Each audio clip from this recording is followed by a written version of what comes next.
Sa araw-araw naming pagsunod sa buhay ng nag-iisang anak na babae ng mag-asawang Aga Mulak at Charlene Gonzales na si Atasha, meron kaming nababalitaan na magandang balita tungkol sa kanyang nakabinbin na karera sa kanyang hosting stint sa Eat Bulaga. Nababalitaan kasi na sa kabila ng kanyang pagiging abala sa kanyang bagong proyekto sa Viva TV, kung saan isa siya sa bida sa Philippine adaptation ng Thai blockbuster movie na Bad Genius na series, ito raw ang dahilan kung bakit nawala ang dalaga sa nasabing noontime show na Eat Bulaga. Marami kasing lumalabas na mga balita sa mundo ng social media at maging sa ilang mapagkakatiwalaang showbiz news portal na excuse muna si Atasha ng ilang buwan sa kanyang trabaho sa Eat Bulaga. At sa madaling salita, conflict of schedule ang nagiging dahilan kung bakit lilisanin niya pansamantala ang kanyang mga The Barkads.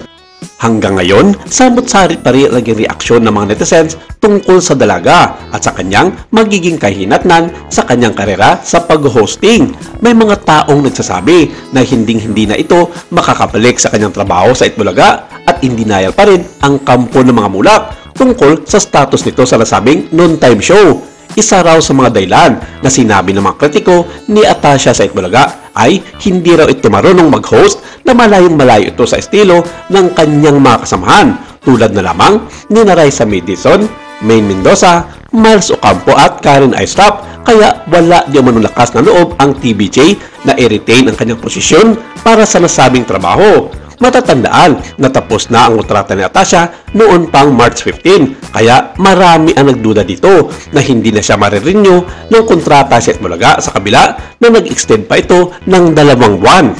Masyado raw itong boring at hindi nakakuha ng kiliti ng taong bayan, kaya hindi rin ito napagbigyan na maging isa sa mga So Good host sa segment nito na So Good Bahay noon. Pilit naman na kinontra ito ng mga solid fans ni Atasha na ayon sa kanila wala raw katotohanan ang lahat ng mga negative feedback ng mga kritiko ng dalaga. At sa katunayan, lumakas pa ang viewers ng Eat Bulaga kumpara sa mga katapat nitong show, katulad na lamang ng It's Showtime ni Vice Ganda dahil sa karisma ni Atasha sa mga manunood. Ilang buwan din na angat sa ratings ang Eat Bulaga mula na maging certified host at tabarkads si Atasha Mulak noong September 23, 2023. Kaya walang dahilan para tanggalin ito ng TVJ na siya ring may hawak ng Eat Bulaga franchise sa kasalukuyan.